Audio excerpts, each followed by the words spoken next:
नमस्कार, खबरें जारी न्यूज 24 पर मैं हूं आपके साथ मकसूद खान। सबसे पहले बात अहमदाबाद प्लेन हादसे में हुए बहुत बड़े खुलासे की।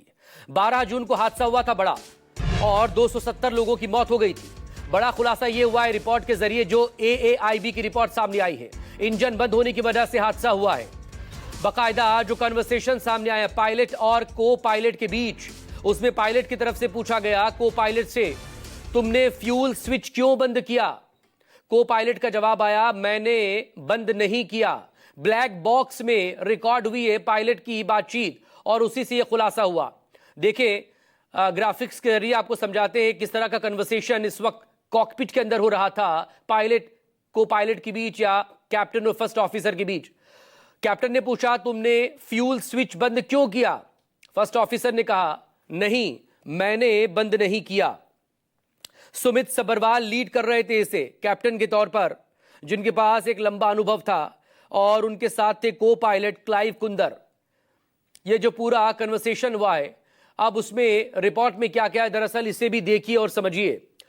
हवा में क्या हुआ था तो जवाब आया है रिपोर्ट में, उड़ान भरने के कुछ सेकंड बाद ही दोनों इंजन बंद हो गए और इंजनों को फ्यूल पहुंचना भी बंद हो गया। पायलटों ने क्या बातचीत की, पायलट को पायलट के बीच किस तरह की बातचीत थी, रिपोर्ट में सामने आया। कैप्टन ने पूछा, तुमने फ्यूल स्विच बंद क्यों किया? फर्स्ट ऑफिसर का जवाब आया, मैंने नहीं किया, यानी कि मैंने बंद नहीं किया। अब इंजन दोबारा चालू करने की कोशिश हुई, पायलटों ने इंजन चालू करने की कोशिश की, लेकिन इतना वक्त ही नहीं मिला। इंजन 1 चालू किया लेकिन नहीं हो सका। इंजन 2 कुछ हद तक चालू हुआ लेकिन वक्त कम था। क्या फ्यूल में कोई दिक्कत थी? रिपोर्ट में आया है जवाब, फ्यूल टेस्टिंग में ईंधन में कोई दिक्कत नहीं मिली। क्या बर्ड हीटिंग की कोई समस्या थी? बर्ड हीटिंग की समस्या भी नहीं मिली है, क्योंकि वो तस्वीरें भी साफ नजर आ रही थी हादसे के बाद की। सवाल, हादसे के वक्त मौसम कैसा था? तो आसमान पूरी तरह से साफ था, विजिबिलिटी भी ठीक थी। सवाल, जहाज कितने वेट के साथ उड़ रहा था? 2,13,401 किलोग्राम इस वजन के साथ वो टेक ऑफ उसने किया था। विमान कब गिरना शुरू हुआ? तो एयरपोर्ट पैरामीटर वॉल से पहले ही बैलेंस बिगड़ गया था। हवा में क्या हुआ था? उड़ान भरने के कुछ सेकंड बाद दोनों इंजन बंद हो गए थे और दरअसल यहीं से सारी समस्या शुरू हुई, क्योंकि जैसे ही दोनों इंजन बंद हुए, क्योंकि उसमें फ्यूल की सप्लाई नहीं हो रही थी, और जब फ्यूल की सप्लाई नहीं हुई तो फौरन इंजन बंद हो गए और इसके बाद दोबारा से इंजन शुरू करने का इतना वक्त ही नहीं था। कोशिश की गई थी लेकिन पूरी तरह से इंजन स्टार्ट नहीं हो पाए। इंजन 1 तो बंद ही रहा, दूसरे ने थोड़ा स्टार्ट कर पकड़ने की कोशिश की लेकिन वो पूरी तरह से स्टार्ट हो नहीं पाया, क्योंकि चंद सेकंड में ही यह हादसा हो गया था। पूरी तरह से टेक ऑफ हुआ भी नहीं था।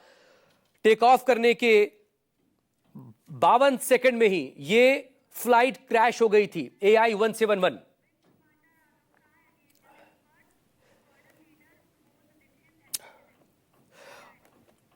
और 2 एक्सपर्ट इस वक्त हमारे साथ यहां पर जुड़ गए हैं। विंग कमांडर रिटायर्ड आलोक सहाय इस वक्त हमारे साथ मौजूद हैं और स्क्वाड्रन लीडर सुबोध दीक्षित वो भी हमारे साथ यहां पर जुड़ गए हैं। समझने की कोशिश करते हैं इस रिपोर्ट को और इस रिपोर्ट में जो आया है। पहले आलोक सहाय सर, आपसे सवाल। विंग कमांडर सहाय, जो रिपोर्ट कह रही है वो ये कह रही है कि फ्यूल सप्लाई बंद हुआ और अगले ही सेकंड इंजन बंद हो गए। ये पहली रिपोर्ट AAIB की तरफ से निकलकर सामने आई है। किस तरह का कन्वर्सेशन वहां पर हो रहा था कॉकपिट में?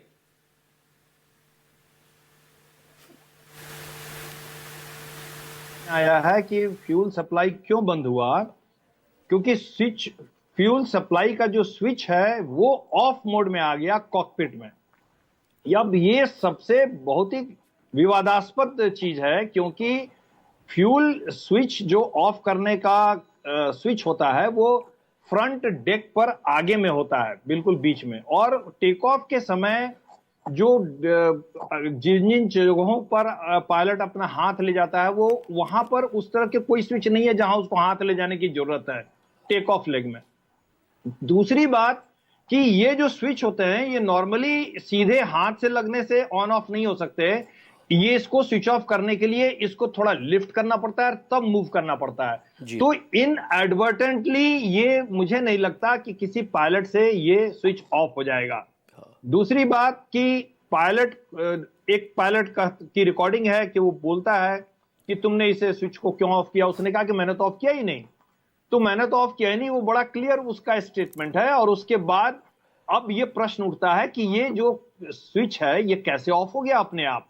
तो 2018 में जो FAA के जो एडवाइजरी रिपोर्ट आई थी उसमें यही संकेत दिया गया था कि ये जो स्विचेस हैं, फ्यूल स्विचेस, इसका जो डिसएंगेजमेंट की लॉकिंग सिस्टम जो है वो कई जगह लॉकिंग सिस्टम के साथ में इसको इंस्टॉल नहीं किया गया है और कई जगह माल फंक्शन हो रहे हैं।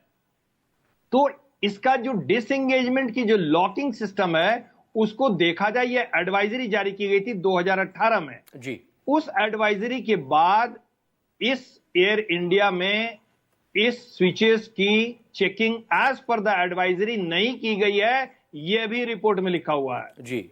नंबर 1। दूसरी बात और मैं कहना चाहता हूं कि एयर इंडिया ने यह बात कही है कि 2023 में जब इसका मेजर इंस्टॉलेशन इस पैनल का हुआ था उसके बाद से कहीं कोई माल फंक्शन की रिपोर्ट नहीं दर्ज की गई है किसी भी चेक्स में। तो माल फंक्शन की रिपोर्ट दर्ज नहीं की गई है, यह बात तो अलग होती है। आपने इसका जो लॉकिंग मैकेनिज्म था उसके ऑटो डिसएंगेजमेंट वाले सिस्टम को आपने चेक किया था या नहीं, इस पर स्पष्टीकरण अभी नहीं दिया गया है, बल्कि रिपोर्ट में यह कह रहा है कि यह चेक नहीं हुआ था। तो मुझे ऐसा लगता है कि ये बहुत ही विवादास्पद एक चिन्ह खड़ा करता है इस इशू पे कि ये स्विच कैसे ऑफ हुए और सारी कहानी, सारी दुर्घटना इसी के स्विच ऑफ होने से हुई। क्या यह तकनीकी खराबी था या इनएडवर्टेंटली किसी से ऑफ हुआ? जी हाँ। इंपॉर्टेंट लीडर सुबोध दीक्षित भी हमारे साथ मौजूद।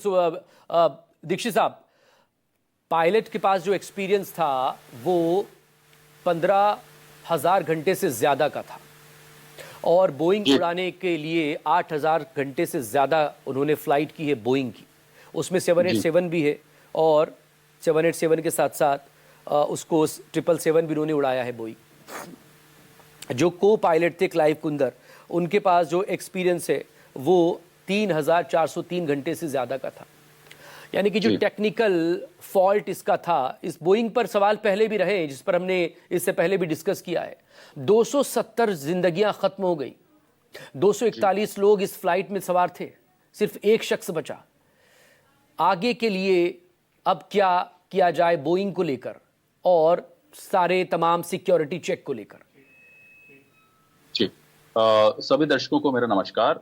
और मकसूद जी, देखिए, ये जो घटना हुई तो अब सबसे बड़ी कार्रवाई ये होनी चाहिए कि इसके तथ्यों की जांच हो और उसके बाद बोइंग की जो इंटायर फ्लीट है उसका one time across the world checking हो। मैं अक्रॉस द वर्ल्ड इसलिए कह रहा हूं क्योंकि आज ये मान लीजिए एयर इंडिया का विमान यहाँ पे था, बट किसी दूसरे देश का विमान का ये हादसा आपके देश में होता तो भारत उतना ही हाईलाइट होता।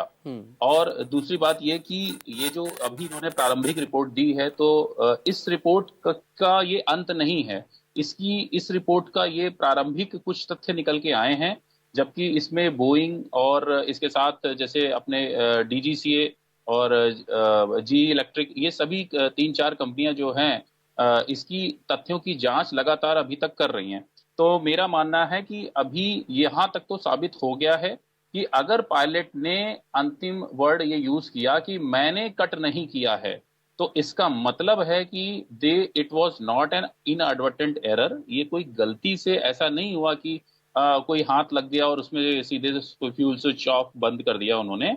इसमें दोनों के लिए सरप्राइज था। को पायलट उसको उड़ा रहे थे, निगरानी कर रहे थे पायलट, और टेक ऑफ और लैंडिंग जहाज के ऐसे राजीव प्रताप रूडी क्या कह रहे हैं, पहले जरा सा इसे सुन लीजिए।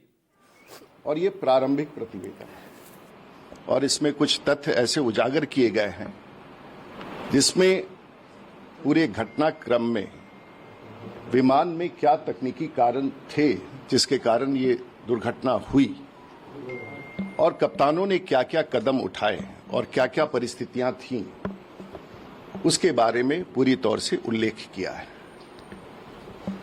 और इसमें प्रारंभिक रूप से जो प्रतिवेदन एआईबीबी का प्राप्त हुआ है, उसमें यह स्पष्ट रूप से कहा गया है कि विमान के भीतर जो इंजन स्टार्ट करने का जो स्विच होता है, बोइंग का कुछ अलग होता है, एयरबस का कुछ अलग होता है।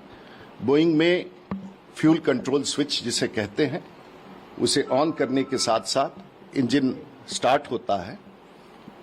एयरबस में ये इंजन 1 और इंजन 2 के रूप में स्टार्ट होता है। अगर 320 विमान की बात करें, हम यहां बात कर रहे हैं बोइंग 747 ड्रीमलाइनर की, जिसके दुर्घटना के कारण इतनी बड़ी हादसा अहमदाबाद से लंदन जाने वाली फ्लाइट की हुई है। जो प्रारंभिक प्रतिवेदन है, विमान उड़ने के लिए एक प्रारंभिक दौड़ और स्पीड होता है, जिसको हम लोग रोटेशन स्पीड कहते हैं, V1, VR, V2। और इसमें स्पष्ट रूप से विमान V1 स्पीड पर गया है, जो प्रारंभिक दौड़ का स्पीड होता है, V2 पर गया है, और उसके पश्चात रोटेशन का भी स्पीड उसे प्राप्त हुआ है, और विमान आसमान में सामान्य रूप से उड़ गया है। विमान 180 नॉट के गति तक भी पहुंच गया है। ये प्रारंभिक रूप से दिखाता है कि विमान अपने प्रारंभिक चरण में यात्रा और उड़ान के लिए पूरी तरह से सक्षम था। उसके पश्चात इस रिपोर्ट में यह दिया गया है कि कुछ क्षण के बाद कप्तान, और इसमें मैं फिर स्पष्ट करना चाहूंगा कि इस विमान में जो प्रतिवेदन में दिया गया है, को पायलट इस विमान में पायलट फ्लाइंग था और कमांडर पायलट मॉनिटरिंग था। स्पष्ट रूप से यह आपको समझना होगा, दोनों कप्तानों की उड़ाने की क्षमता बराबर होती है।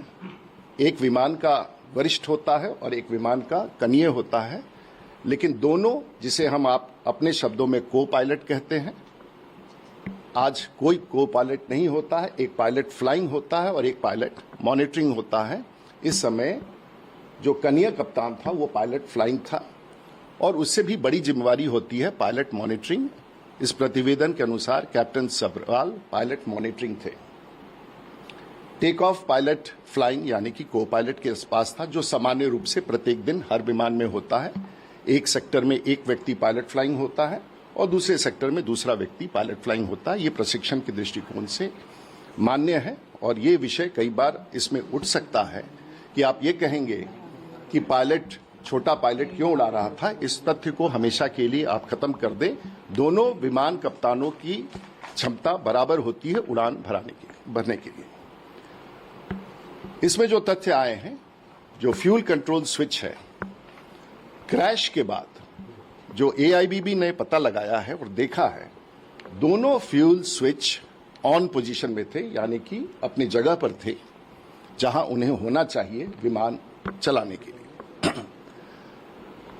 लेकिन कुछ तथ्य उसके प्रारंभिक तौर पर हैं जो इस बात को इंडिकेट करता है कि पायलट ने अपने इंजन के पावर को कम होते हुए देखा है। मैं फिर से दोहरा दूंगा कि पायलट उड़ान भरने के समय कप्तानों ने इंजन की पावर को कम होते हुए देखा है, और रिपोर्ट में इसे फ्यूल से इसे तेल से जोड़ा गया है जो इंजन स्टार्ट करने में होता है। जब ऐसी कोई परिस्थिति होती है तो दो संभावनाएं, ऐसा लगता है कि दोनों इंजन फ्लेम आउट हो गए। फ्लेम आउट का मतलब होता है, वैमानिक शब्दों में उसे फ्लेम आउट कहते हैं, लेकिन सामान्य शब्दों में इसे कहते हैं कि इंजन बंद हो गया। और जब यह होता है तो दो संभावनाएं होती हैं, और हर विमान में एक रिडंडेंसी होता है कि अगर ऐसा होगा तो ये कदम विमान या तो स्वतः करेगा, जो उसके कंप्यूटर करेंगे, और या तो कप्तान करेगा। यहां जो एसओएस इमरजेंसी के लिए होता है कि बोथ इंजन्स फ्लेम आउट। हम फिर से आपको रिपीट करेंगे, दोनों इंजन जब बंद होते हैं तो बोइंग में कप्तानों का मेमोरी आइटम होता है, बहुत कम समय होता है, वो सिर्फ याददाश्त से किया जाता है और इसका प्रशिक्षण लगातार किया जाता है। और उसमें दो यहां पर स्थिति थी। जो दूसरा एक इमरजेंसी होता है वो रैट डिप्लॉयमेंट। पहला है कि जब मेमोरी आइटम, उसमें यह करना होता है बोइंग में, एयरबस में ये नहीं करना पड़ता। एयरबस में ये अपने आप होता है। बोइंग में with in fraction of a second कप्तान को जब लगता है कि मेरा इंजन फ्लेम आउट हुआ, वो दोनों स्विच को ऑफ करता है और वापस फिर ऑन करता है। तो उसी समय जो उसका कंप्यूटर है वो इस कमांड को लेता है और फिर से इंजन स्टार्ट करने लगता है। रिपोर्ट में यह भी दिया गया है कि एक इंजन वापस स्टार्ट होने लगा है और दूसरा इंजन स्टार्ट होते होते उसे कुछ वक्त लग रहा था। तो यह स्पष्ट है कि फिर से इंजन फ्लेम आउट के बाद फिर से इंजन स्टार्ट होने लगा है और कप्तान ने उस प्रयास को स्विच ऑफ करके ऑन तुरंत किया, जो with in fraction of a second उसने किया है और यह इंजन स्टार्ट। लेकिन तब तक इंजन का पावर इतना कम हो गया था और सामने में, क्योंकि ये तो बड़ा सवाल है आने वाले दिनों में कि एयरपोर्ट के सामने भवनों के निर्माण पर जो ये चर्चा है उसको हम अलग से लेंगे। और उसके बाद उसने नियंत्रण खो दिया है। मेडे मेडे मेडे, यानी कि मैं अब मेरी अंतिम प्रयास है, मैं मौत से जूझ रहा हूं, और अंतिम संवाद करके वो विमान क्रैश कर गया है। तो सिर्फ दो तथ्य, इंजन फ्लेम आउट हुआ है ये तथ्य इसमें दिया गया, यानी कि टेक ऑफ के समय इंजन फ्लेम आउट हो गया। जो सामान्य रूप से प्रतिवेदन में दिया गया है कि 2018 में, उसका भी इंटरप्रिटेशन आपको समझना होगा। 2018 में FAA उसने एक डायरेक्टिव इशू किया था कि जो स्विच उठा करके हम लोग ऑन करते हैं ये कई बार अपने आप से वापस लौट जाता है, जो डिटेंट कहते हैं। उस स्विच को उठा करके हम ऑन करते हैं तो दोनों इंजन, ऐसा हो सकता है। एक एडवाइजरी था, लेकिन वो एक ऐसा एडवाइजरी था जो सामान्य रूप से उसकी कोई जरूरत नहीं थी कि उसमें कोई सुधार की जाए, ऐसा मानना। तो नंबर एक तथ्य यह है कि विमान उड़ा है, दोनों इंजन पूरी ताकत के साथ उड़े हैं और उसके पश्चात इंजन के दोनों इंजन बंद हुए हैं, फ्लेम आउट किए हैं।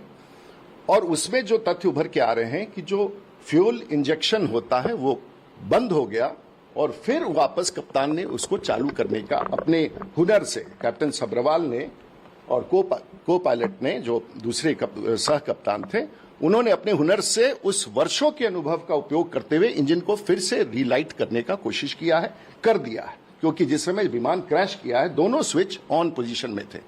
तो कट ऑफ, रन और कट ऑफ, तो इसका मतलब है उन्होंने जो प्रतिवेदन में है कट ऑफ करके फिर से वापस रन किया, विमान फिर से उड़ गया। सवाल यह है ये विमान के साथ क्या हुआ है और कैसे हुआ, क्यों हुआ है, इसका उत्तर शायद आगे के इन्वेस्टिगेशन में पता चले कि विमान उड़ने के बाद फ्लेम आउट क्यों हुआ है।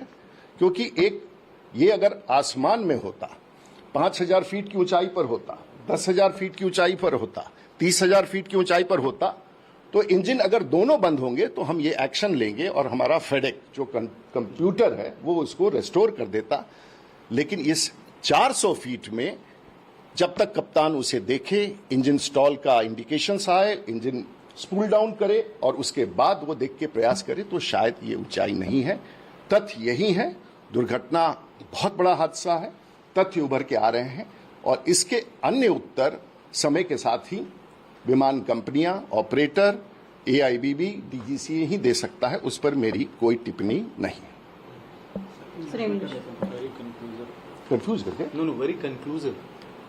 concise. Sir, in English as well, please. हम क्या कंफ्यूज करा दें? Sir, आप लोग समझे?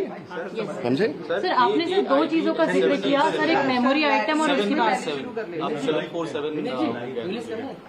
787 Jumbo 787 Dreamliner.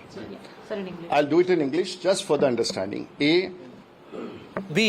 पायलट थे तो वो तमाम डिटेलिंग यहां पर दे रहे थे, समझाने की कोशिश यहां पर कर रहे थे। आपको समझाते हैं दरअसल कि रिपोर्ट में किस तरह का जिक्र है।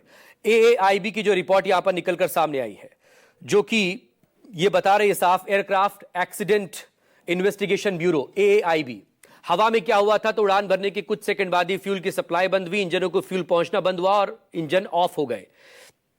पायलट के बीच जो बातचीत हुई उसमें किस तरह की बातें निकलकर सामने आई। कैप्टन की तरफ से पूछा गया, तुमने स्विच बंद क्यों किया? फर्स्ट ऑफिसर ने कहा, मैंने नहीं किया। इंजन दोबारा चालू करने की इसके बाद क्या कोशिश हुई, तो पायलट ने इंजन चालू करने की कोशिश की। विंग कमांडर आलोक सहाय इस वक्त लगातार हमारे साथ बने हुए हैं और squadron leader Subodh Dikshit. Subodh Dikshit, please अपनी बात आप कंप्लीट करें, बहुत माफी आपको बीच में रोकना पड़ा था। राजीव प्रताप रूडी इस पूरे बात को समझा रहे थे, प्लीज कंप्लीट। और क्या अब एक बात यह भी निकलकर सामने आ रही है, अगर पूरी तरह से इसकी टेक्निकल इसका चेक हुआ होता तो शायद इस हादसे से बचा जा सकता था विमान के टेक ऑफ से पहले। क्या इसको लेकर भी एक थोड़ा सा सवाल बन पा रहा है? देखिए मकसूद जी, जब तक मैं अपनी बात खत्म कर पाता, लगभग वही शब्द राजीव जी ने बोले कि ये प्रारंभिक रिपोर्ट है और जिस तरीके से ये इसके और तथ्य उजागर होने हैं वो समय अभी बाकी है। लेकिन उनकी जितनी बात उन्होंने कही, बिल्कुल साफ बात की।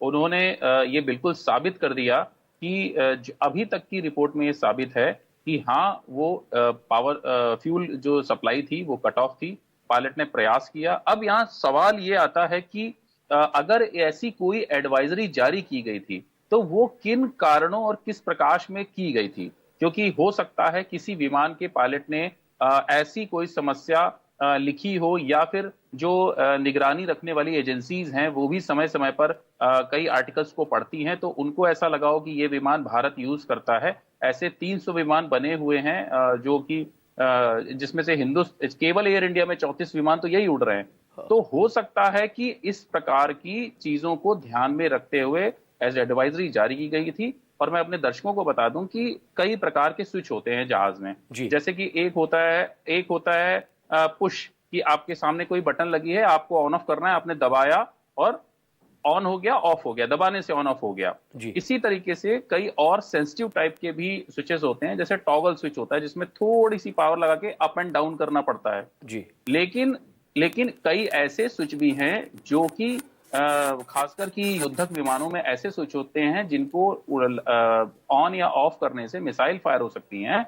तो उन स्विचेस के आगे एक सेफ्टी पिन लगा होता है कि ये गलती से अगर किसी का हाथ या कुहनी लग जाए तो ये ऑन ना हो जाए, तो उस वजह से उसके आगे एक सेफ्टी पिन भी लगी होती है। तो मैं समझता हूं कि जो ये एडवाइजरी जारी की गई थी, चूंकि फ्यूल सप्लाई कट हो जाना ड्यूरिंग द फ्लाइट और लैंडिंग टेक ऑफ के फेज में, ऐसी चीजें ये बहुत ही सेंसिटिव है। तो हो सकता है आगे जाके जब ये रिपोर्ट आए तो इसमें कुछ अल्टरनेशन विमानन कंपनियों को करना चाहिए, या फिर हमारी देश की निगरानी रखने वाली कंपनियों को ऐसा सुझाव बोइंग को जरूर देना चाहिए। हाँ, बहुत शुक्रिया आप दोनों लोगों का यहाँ पर जुड़ने के लिए। छोटे से ब्रेक के लिए फिलहाल मुझे यहाँ पर रुकना होगा, वक्त की कमी है। छोटे से ब्रेक के बाद फौरन हाजिर होंगे।